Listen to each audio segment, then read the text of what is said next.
Okay, good morning everybody, in this rather fine summer morning, I don't think. We're going to that tropical rainforest field today, by the looks of things, but of course it's not going to affect our Patagonian sea lion Sophus here, and Rosalind's just gone in to do a bit of feeding and training with him. And Sophus is a new recruit here at the zoo. He's a Patagonian sea lion, and if anybody's familiar with the sea lions that we had in the past, they were always Californian sea lions. And the reason that we've moved species is the Californian sea lions are no longer what you would call a conservation issue. They're actually doing very well in the wild now, thanks to a lot of conservation work that was done in the 70s. And they're taking up a lot of coastline areas down the sort of southwest of Central America.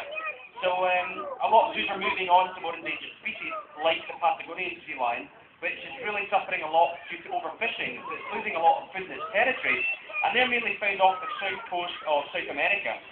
And the numbers are a lot lower than the Californian sea lions now. So we started off with young Sophus. He's only 3 years old. He came in from Denmark. And although Sophus maybe sound a very unusual name to us, it's seemingly a very traditional name over there in Denmark. And we're starting off, we're doing a bit of training with him. And this is so as to get him used to the keeper's presence.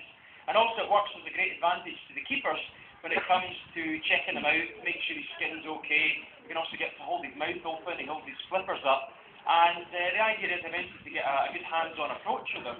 So, for example, we had to give him eye drops, I think it was last week, and he's quite happily held position, holding his nose on the target. You can see the little blue thing in the end of the stick that Rosalind's got in the hand.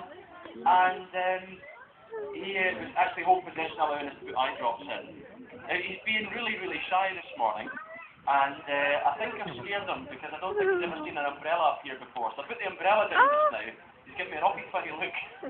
But he seems to be slowly making his way up again. But you see that Rosalind, we've just really started doing the training with him. He's been trained a little bit in Denmark before. But sea lions are a very intelligent animal, and they respond very well to training. And the training that we actually use is a type of training that was originally used for dogs in the 80s, that's now used throughout zoos, worldwide really, to help work around your animals. So it saves you having to knock your animals out for vet checks. You can actually get them to hold for you. And the sea lion will come out and hold position, perhaps not today, mind. Our Indian rhinos will roll over, allowing you to check their feet. Our polar bear will look for feet checks, and so on and so forth. And it's on a reward basis. And what you do is you reward the behaviour you want to see, that your animal sits and holds, you reward. If it doesn't do what you want, you don't give it a reward, but you don't tell it off either. So it's always a very positive thing. So you're reinforcing the positive behaviour, hence the positive reinforcement training who got its name. Now, he's not going to do much today at all, and Roger was saying he's been a bit kind of off his foot the last couple of days, and they go through phases, especially around summertime, where some days they'll eat loads and other days they'll just not bother. So it's quite a kind of seasonal variation on them, of their dietary requirements, but he has been very coy today. But if he does come out, you'll see he's quite a big sea lion, he's still got a fair bit to grow as well, and eventually we're going to get another one in, and then when the other one comes in, then they'll sort of train together, and with Sophus being trained beforehand, the other one will hopefully catch on straight away, because like I say, very intelligent creatures, they do tend to like to copy each other, so it works to a good advantage.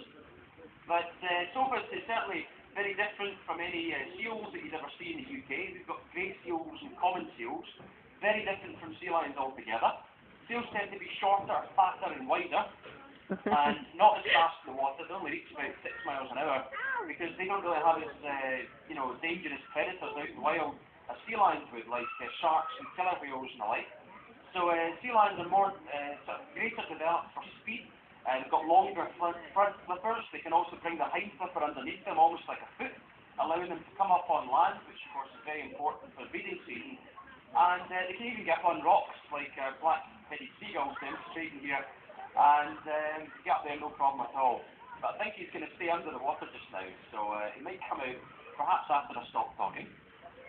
So what I'll do is I'll tell you what's happening for the rest of the day. Now we do have talks right throughout the day, leading right up to 4:30, and they are weather permitting, I must say. We don't expect either yourselves or the animals to be standing out in the rain while we talk about them, but I'll be showing up at all the enclosures up till lunchtime anyway, so you can come and ask any questions. I'll tell you a bit about some of the species, and the next talk's actually at 11:30, and that's up at our ringtail lemurs, which just go straight up the road there, and you'll see their enclosure just beyond the lemur walkthrough in Capybara, And if they're not going to come out, we'll be at the window. We'll certainly tell you a bit more about them. And we do have 3 babies in there just now.